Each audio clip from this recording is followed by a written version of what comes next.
It's another edition of the Wrap-Up Show with John Schaefer and Jim Russell. We're going to pose this question today. You can reply down below. Should the Padres consider trading at one time their top pitching prospect, MacKenzie Gore? Before we get going, as always, if you're a Padres fan and you're looking for year-round exclusive Padres content, hit the subscribe button right there down below. You see Jim pointing to it. Subscribe button, notification bell, like these videos, and follow us on Twitter as well. At John Schaefer, at Jim Russell SD. So should the Padres trade MacKenzie Gore? Before we tell you about that, let's tell you about our title sponsor, Mark Nimitz at Farmers Insurance. Because if you're shopping for auto, home, renters, or life insurance in San Diego, there's only one person to consider. It's a San Diegan, Mark Nimitz. If you support this show, please consider supporting Mark if you have insurance needs. If you own an electric vehicle, Mark has lowered his rates on select electric vehicle models to put money back in your wallet. He's got a decade of experience helping people like us find the perfect insurance products. He's got great customer service and communication. So again, if you're a supporter of this channel and you have any insurance needs, you can get to Mark's website by clicking the link down below. He can help you and your family with your insurance needs. All his information is always above my head at any time in the video. His number and his email address, mnimitz@farmersagent.com. When you reach out to him, let him know that John and Jim from the Wrap-Up Show sent you. So comment down below as you watch this entire video. Should the Padres trade MacKenzie Gore? At one time, the top pitching prospect in the Padres organization. Obviously, these last 2 years have been, well, they've been awful, really, in terms of his success on the baseball field. He had that incredible 2019 season. The former third overall pick, Jim, in the 2017 draft. Still relatively young, but it at least I think warrants consideration, that question. What does MacKenzie Gore's future look like with the San Diego Padres? And with the right deal, would you consider moving him? Now, me a couple months ago, I would have said absolutely not. I want to see MacKenzie Gore pitch. I want to see what they have with him to give up so early, so to say, on a top 3 pick, once viewed as the best pitching prospect in all of baseball. I would have said absolutely not. Now, I'm thinking about winning right now and winning next year. Does MacKenzie Gore help you win next year? Probably not. Does MacKenzie Gore help you win a championship in 2 years? Maybe. But again, that's a lot of pressure to put on a potential rookie at the time to help you win your first championship in franchise history. So I'm a little torn. But the more I think about it, the more I want proven guys in here to help this team win right now. If MacKenzie Gore is not helping this team, and if he's regressing, and if it's taking him like this long to get back to where he was in 2019, you gotta wonder, is this guy, first off, is his value, if you want to trade him, is his value going to be good if you keep him? Or are you going to run that risk of keeping him and he turns into a guy that you can't rely on? And now your top 3 pick, your number 3 overall pick in 2017 turns out to be not who you hoped he would be. So I don't think his value right now is going to get any higher. Like it is what it is. But if you can trade him for a proven guy, and there's a couple guys out there that I think would help this team right now, absolutely. And I'm looking at the Oakland A's. Sean Manaea and Chris Bassett. Though Chris Bassett was an all-star last year. Yes, he's 32 years old. Sean Manaea, 29 years old, pitched a career high in innings last year, had almost 200 strikeouts. He had an ERA in the high twos. Those are a couple guys that I would seriously consider trading MacKenzie Gore for. But that's the thing, too, is if you're going to trade MacKenzie Gore, it can't just be for like a back-end guy. Like you need to get a proven guy if you trade MacKenzie Gore. That's how I view it. I think your points are spot on. I think if you get a certifiable starter that has big league pedigree and has pitched and had success in the big leagues as a 3 or 4 starter, I would seriously consider it. I mean, this is a pitcher that is no longer really even young. He'll be 23 in spring training of 2022. And what concerns me the most is his command and lack of it. He was an unbelievable command pitcher in 2019, and the wheels have fallen off 2020 last year because the pandemic, we're told, was terrible at the alternate site. Then 2021, He's walking everyone. I mean, he was even in that Arizona Fall League or the complex where he was throwing late in the year against very young players. He was walking way too many batters. And then he was in the Fall League and they shut him down because he wasn't having any success. We haven't seen him have success in spring training the last couple of years. Here's the thing. You're right. I think he could lose all of his value at some point in 2022. So if you don't move him, you might never have a chance to move him. Now, of course, there's a risk in moving him. I mean, there's a scenario where the guy's a frontline starter, a potential ace type for a big league team. Although I think that the opinion on Gore's trajectory has changed a lot around baseball, where the opinion now is maybe he slots into the middle of a rotation. I think very few around baseball would say he slots in to be a number one starter in baseball. And I'm with you. You need to win. It's year 4 of Manny Machado. It's year 4 for Fernando Tatis Jr. 2022 is a massive year. First year, obviously, with Bob Melvin as manager. They're spending as much as any team in baseball. So if you can you can enhance 2022 by ridding yourself of MacKenzie Gore. And by the way, if you get to a World Series at some point in the next 3 years and MacKenzie Gore turns out to be a really good pitcher, but you moved him, well, the whole point is to get to World Series or win World Series. So you have to consider that element as well. And the idea that they're sitting on Randy Johnson or something at this point, I don't think that's the pitcher they have right now in the organization. I think they have someone that people believe can be a valuable starter in the big leagues, but in terms of his upside, I don't know if it's near as significant as what it was a few years ago. Yeah, and there's risk reward with either way they want to go with this. The risk, if they keep him, is that he doesn't turn out to be who they hoped he would be, and now you not wasted a first-round draft pick, a top 3 pick, but you potentially wasted that opportunity to trade him for a proven commodity. If you trade him for a proven commodity and that guy, that pitcher, whoever you traded him for, doesn't really pan out and MacKenzie Gore goes off to wherever he's going off to and becomes a great pitcher, then that's also a bad thing as well. So there's a lot of risk reward here. But like you said, and the one thing that I think this front office and AJ Preller need to think about most is your window. The window you have right now with Manny Machado is getting smaller and smaller. So you need to win during that window with him on this team. After, you guys got 2 years left before he can opt out potentially? That's the window I'm looking at. Do I think he's going to opt out?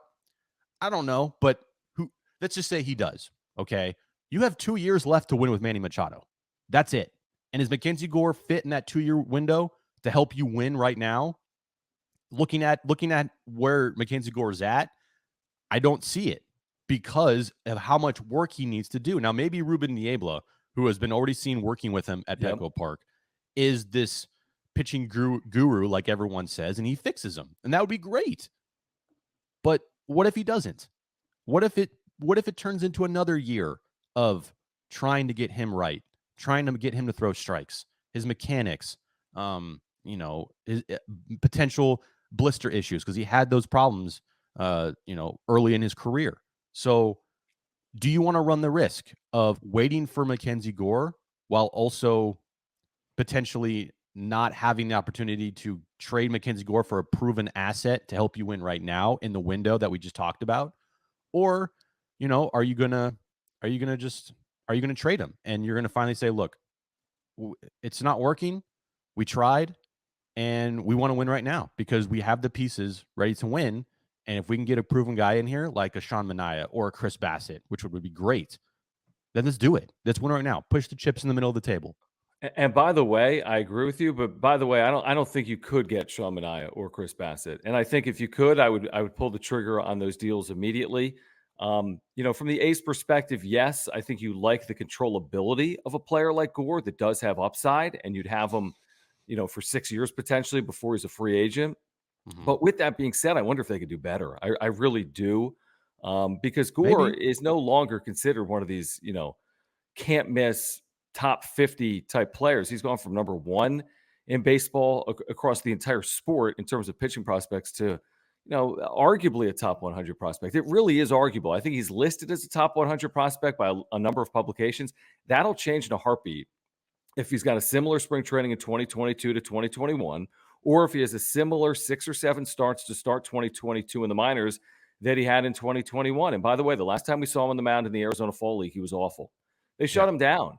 And not because of his health, just because he was ineffective. And he had a 6.35 ERA. Then, like you said, he worked with Niebla at Petco Park. And then they sent him home and said, you know what, get ready for 2022. Like, they've obsessed over MacKenzie Gore for the last 2 years. And everything they've thrown at him hasn't worked. So maybe the new voice is the answer. And hopefully it is. But if it isn't, if you're AJ Preller, you can't just chase this thing for forever. At some point, you need to cut ties before he has no value. Right. So I'd be shocked that if he wasn't having success in 2022, that he wasn't dealt. And I wouldn't be surprised if he did have success in 2022 in the minor leagues, or even a limited amount of success in the big leagues, if he was still potentially a candidate to be moved. You have veteran starting pitching right now. You should go get more in the service or in the manner of 1-year deals. Go get veteran starters on 1-year deals. Go lengthen out this rotation. But in terms of relying on MacKenzie Gore in 2022, when you play the Giants and the Dodgers 40 of your 160 games, I'm with you. I don't think he's to be trusted in 2022, although I guess I hope I'm wrong. Yeah, you can't. Well, obviously you can't trust him because he's never pitched in AAA before, or has he pitched in AAA this year? He did. Okay, never mind. Yep. Then he did pitch in AAA, but not well. Yep. So, you can't trust him. You just can't right now. He's not a proven asset. He's a guy that's all over the place. He's a guy that one day looks like a top prospect, next day can't find the strike zone, and he's pitching the Arizona Fall League, and they shut him down. That's like the lowest level if you're pitching in that league and you're not, you should be dominating. Let's be real here. Like, if you're a top prospect and you're pitching there, you should be dominating. And he wasn't even close. I just keep going back to, like, the window they have. Does MacKenzie Gore fit that window? Maybe he does, maybe he doesn't. And if Preller's looking at this as like, well, he's controllable, we haven't started his clock yet, he's good, continuously trying to fit a square peg in a round hole type of situation. Okay, but Preller, like, this is not working. It seems like it's not working. And I just want this team to win for the fans next year. Like, they need to win now. Does MacKenzie Gore help you win now? I don't think so. And if you can get a guy that can come in here and help you win right now, then you have to seriously consider it. Because while everyone wants to see MacKenzie Gore in a Padres uniform dominate, be that Clayton Kershaw type of left-hander that people were comparing him to, early on in his career when he got drafted, yeah, that'd be great. But sometimes, Kershaw's one of one, okay? It's hard to get another Kershaw, and maybe this is just not a place that's going to work for MacKenzie Gore, and if that's the case, you gotta try to get as much value as you can out of him right now to help your team win next year. Remember what we heard a couple months ago? Like, hey, they're going to use the methodology that the Blue Jays used on Roy Halladay when he struggled initially in his big league career, and then was sent back down, and then had that amazing completely resurgence, completely reinvented himself, and was a Hall of Fame caliber pitcher for a decade. Here's the problem. It's so easy to say something like that. It's so easy to say that. I mean, proof is in pudding, and he's had no consistent success since 2019. And when he had that 2019 and he was unbelievable, he did it in A-ball. Now, it was an unbelievable year, but you got to imagine he's a different pitcher. It's been now over 2 years. By the time he pitches in 2022, you're talking about 30 months of time. You're talking about success in A-ball, not AAA or even the big leagues. Again, Halladay, when he struggled, was struggling in the big leagues his first couple of years, not in single A and Arizona Complex League and Arizona Fall League. So I'm with you on Niebla. I mean, maybe Niebla is a positive and part of the solution for MacKenzie Gore, but what if he isn't? And if he isn't, you need to consider that as a possibility, and you need to get value for a guy that you selected, like you said, third overall. Right. And that's, when Ryan Weathers is brought up before you, who was drafted after you, I mean, that was like a little bit of like, wait, what? I thought MacKenzie Gore was supposed to be the first guy up from the minors as far as like this core group goes, and he wasn't even close. So do I think they're going to trade him? Probably not. But I think they should look at options right now, because if he goes into next year and he has the same struggles that he does and has had the last 2 years, because he's not going to be working with Ruben Niebla every day, by the way, Good point. unless he's on the 26-man roster. He's Mhm. only going to be able to work with him in spring training. And is that enough time to fix MacKenzie Gore? Maybe, but maybe it's not. Only a month and a half, 2 months with a guy instead of a full 7-month season, unless they put MacKenzie Gore on the opening day roster, which I highly doubt. So that's another factor here is he's not going to be working with Ruben Niebla every day. He's only going to get him a certain amount of time. And is Ruben Niebla are they going to want Ruben Niebla to spend all of his time with MacKenzie Gore when he has an entire pitching staff at the big league level to worry about? Probably not, Right. and it's like one of those, like, well, we gave you all this information. We helped you. We tried to fix you, but it's just not working. And then you go into next year and say he has another, season or half season where he struggles like he did in the minors. Well, now you just lost like all of your trade value if there's any left. Yeah. To get a starting quality player, pitcher or infielder, outfielder, whatever it is, for MacKenzie Gore. You've lost it. And now you're going to have to keep him. And if he doesn't, perform like you want him to perform, then you've kept this asset that just does nothing for you. Doesn't help you at all win. Right. And also that at one point would have returned as good of a level of player as there was in baseball, because at one Right. point he was ultimately an untouchable prospect within the Padres organization. I do believe it's a decision for AJ Preller that will be made or could be made in 2022. What do you think? Should the Padres move MacKenzie Gore?